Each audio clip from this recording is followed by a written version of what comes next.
सभी को जय श्री राम। जितने भी मेरा यूट्यूब परिवार के लोग मुझे देख रहे हैं सभी को जय श्री राम, जय श्री राम। तो आपको तो पता ही है मैं ट्रेंडिंग टॉपिक के साथ उपस्थित होती हूँ। जी हाँ, तो संतों की मुसीबत कहीं से भी ख़त्म नहीं हो रही है। बिल्कुल आप समझ गए होंगे मैं किसकी बात कर रही हूँ। जी हाँ, मैं बात कर रही हूँ पूजनीय प्रेमानंद महाराज जी की और अनिरुद्धाचार्य की। तो आप लोग तो जानते ही हैं वो लोग कितना ट्रोल हो रखे हैं। तो मैं बात करती हूँ अनिरुद्धाचार्य महाराज की। उन्होंने अपने एक इंटरव्यू में उनका जो एंकर ले रही थी, मैं ना तो न्यूज़ चैनल का नाम लूँगी ना ही एंकर का नाम लूँगी, उनको एक न्यूज़ के एंकर ने बहुत लथाड़ा।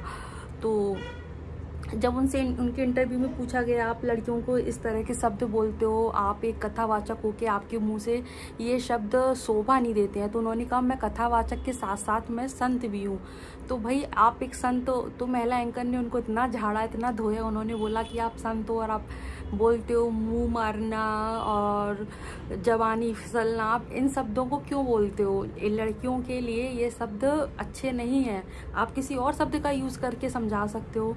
जी, बात यहाँ से होती है कि अनिरुद्धाचार्य महाराज के कथा, जब वो कथा वाचन कर रहे थे तो एक लड़के ने पूछा, महाराज घर वाले मुझ पे शादी का बहुत दबाव डाल रहे हैं, लेकिन मैं बहुत डर रहा हूँ कि जो आजकल सिर्फ कुछ पूरे भारत में सिर्फ कुछ ही कांड हुए हैं, 700 कुछ ही घटनाएं ऐसी हुई हैं, इससे ज़्यादा घटना नहीं हुई हैं पूरे भारतवर्ष में जो पुरुष के ऊपर हुई हैं, कि महाराज कुछ ऐसी घटना हो रही है वायरल जिसमें लड़कियां अपने हस्बैंड के साथ ये कर रही हैं वो कर रही हैं।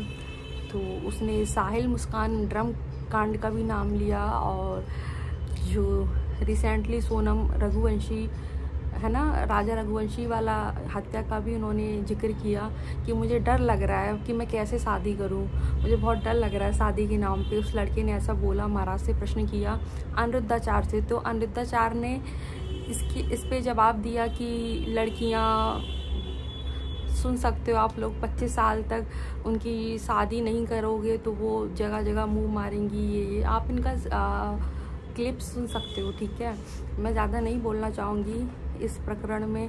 तो और उन्होंने बोला, ये भी बोला, वो अपने बयान में फंसते हुए देखे, उन्होंने ये भी बोला कि 14 साल में लड़कियां की जो शादी हो जाती थी वो ये ठीक था, ये वो। तो एंकर ने उनको बहुत फटकारते हुए बोला, अगर लड़कियों की 14 साल में शादी कर दोगे, 18 साल में शादी कर दोगे तो वो पढ़ते ही लड़कियों की उम्र 25 साल हो जाती हैं। जो हमारी लड़कियाँ जिन्होंने ऑपरेशन सिंदूर को लीड किया है वो भी 2 महिलाएं थीं। तो जब तक आप लड़कियों को पढ़ाओगे नहीं वो आगे कैसे बढ़ेंगी? तो ये एंकर ने बहुत अच्छी बात बोली अनिरुद्धाचार्य से।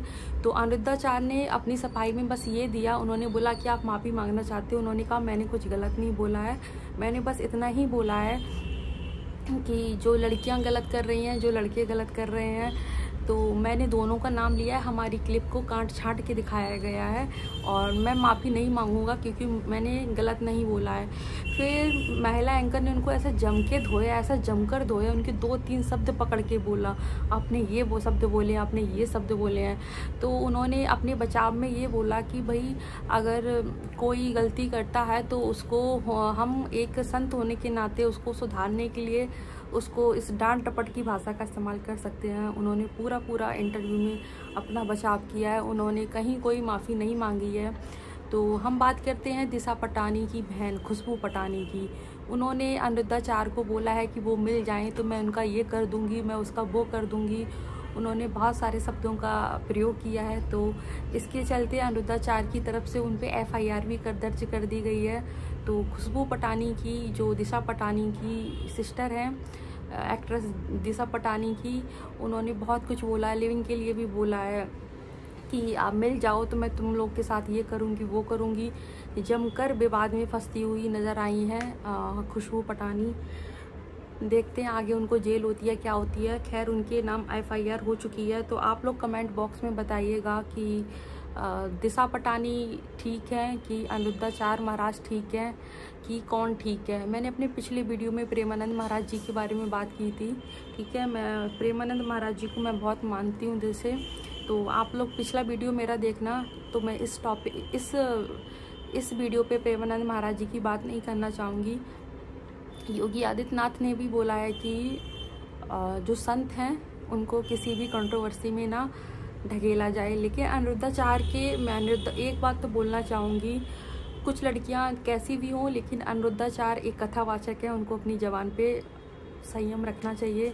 लड़कियों के लिए जवानी फिसलना, मुंह मारना, ये सब बिल्कुल अच्छे नहीं है लड़कियों के लिए। ठीक है, आप लोग कमेंट करके ज़रूर बताइएगा किसकी क्या गलती है, आप लोग की क्या राय है। आप लोग अपनी राय दीजिएगा भर भर के कमेंट बॉक्स में। सभी को नमस्ते, अगले टॉपिक पे फिर मिलते हैं।